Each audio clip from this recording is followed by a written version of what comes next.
Olá pessoal, meu nome é Gustavo e eu estou fazendo um conjunto de vídeos para o Laboratório de Robótica da Unifei sobre o Robot Operating System, o ROS. Quais são os objetivos desse curso? Seria uma introdução à arquitetura do ROS, os seus conceitos, as vantagens da utilização e trabalhar na sequência com conceitos de robótica, cinemática, transformadas, planejamento, utilizando a linguagem Python. Todo o material vai ser disponibilizado para download. Teremos a possibilidade da utilização de uma máquina virtual com todo o sistema instalado para simulação ou a utilização do Amazon AWS RoboMaker, que é um sistema que roda o ROS na nuvem dentro da Amazon e é uma parte muito interessante, principalmente nos tempos de pandemia que a gente tem agora. A gente não tem acesso, muita gente não tem acesso a computadores capazes de rodar o sistema que roda em Linux. Então, essa possibilidade é bem interessante para a gente trabalhar. O que é o ROS?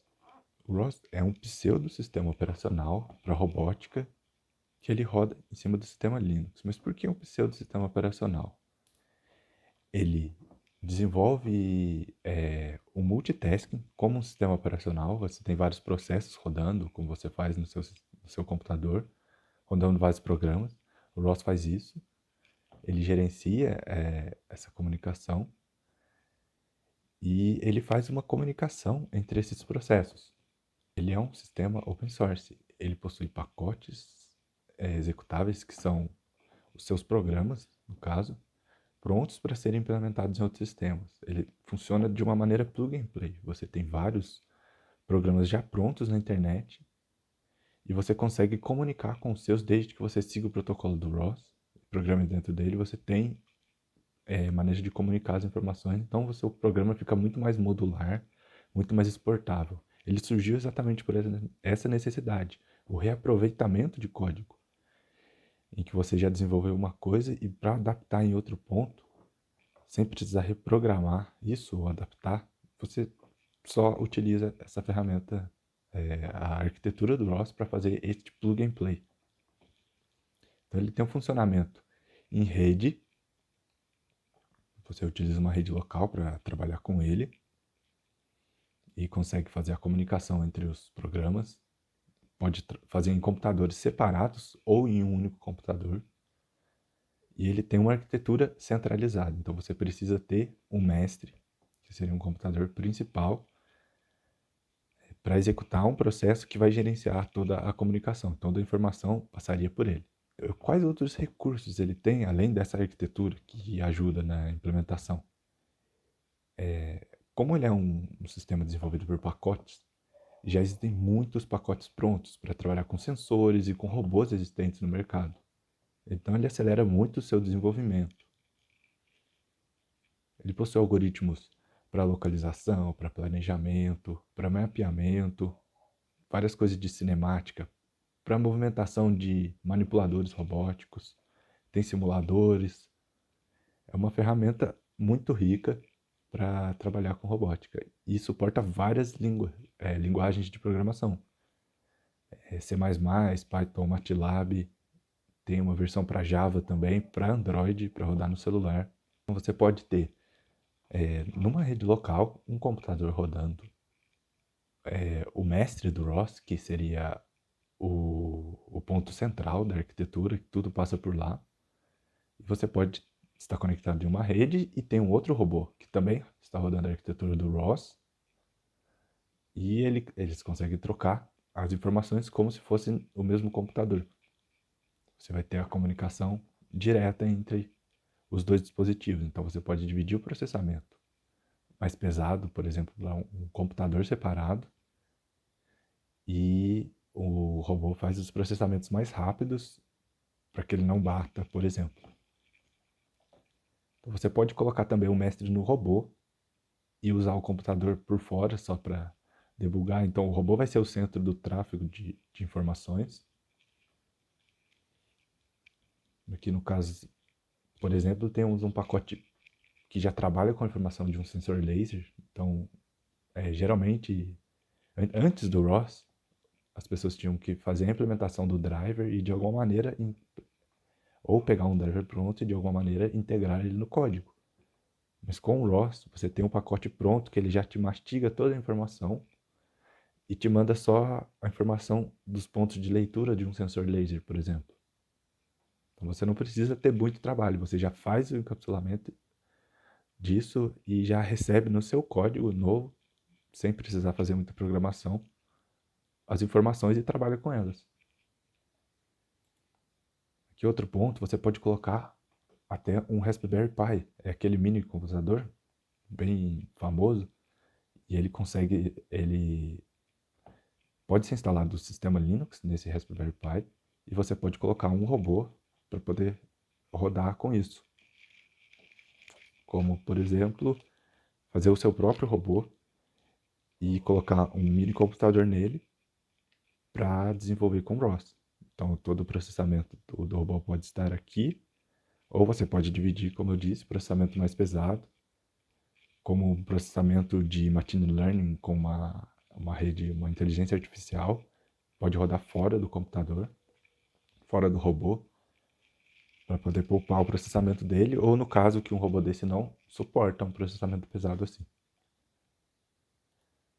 Então, eu falei tanto dessa arquitetura, que pode um programa conversar com o outro em computadores diferentes, mas como ela é descrita?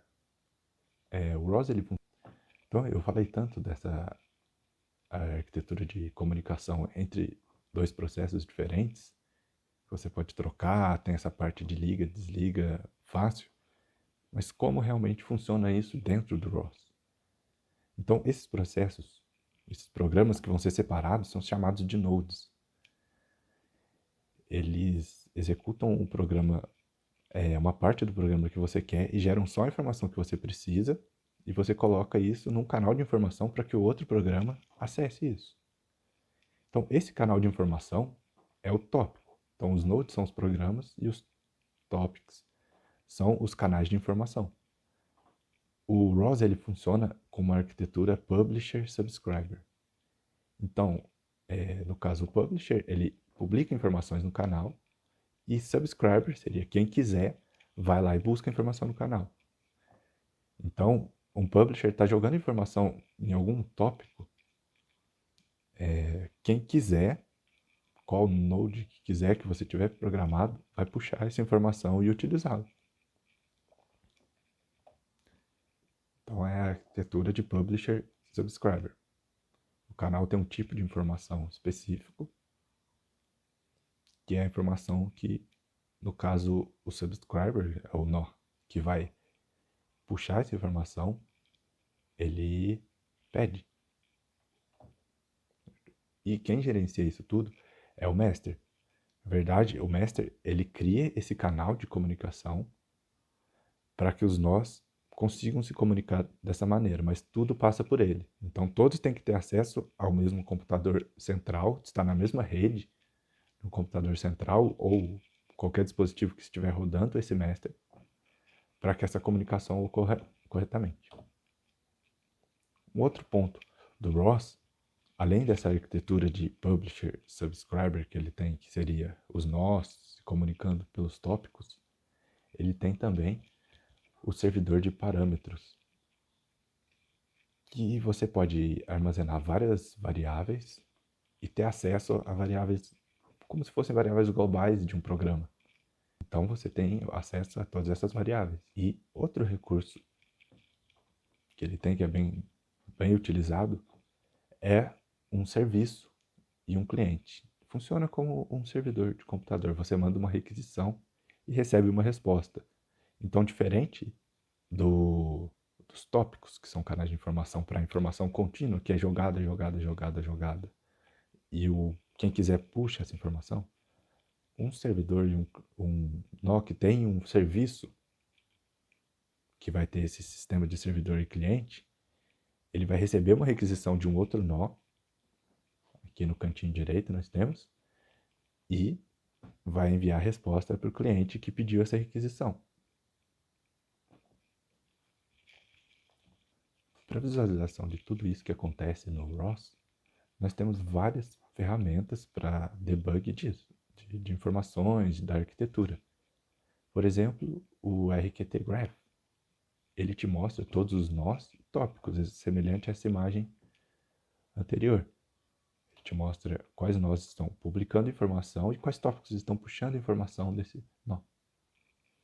Você tem o RQT-Plot. Você pode pegar números específicos de dentro desses tópicos de informação e fazer um plot dele em tempo real. O ROS já tem uma ferramenta pronta, bem simples de utilizar para fazer isso. Você tem o AirVis, que é uma interface de visualização 3D. Então você consegue visualizar um mapa, as coordenadas do seu robô no meio do mapa. Você pode visualizar informações de câmera, sensores 3D. A gente tem também o RQT Console, que visualiza as mensagens do ROS. Você pode ter mensagens de debug específicas dentro do código do ROS a partir de uma função. E você consegue colocar o nível de prioridade que essa mensagem recebe. Pode ser um erro, pode ser um aviso, pode ser só um debug simples. Então esse RQT Console te dá acesso a essas mensagens, mas você escolhe o nível que você quer receber. Então você pode só receber mensagem de erro, você pode receber só as mensagens de debug, ou as mensagens mais importantes, a partir de um certo nível de debug para cima, por exemplo. Então eu vou receber a mensagem de debug, que é a mais simples, qualquer warning seria um aviso, qualquer erro, qualquer mensagem fatal, eu vou receber. Você consegue escolher. Ou você pode escolher, por exemplo, só a mensagem fatal.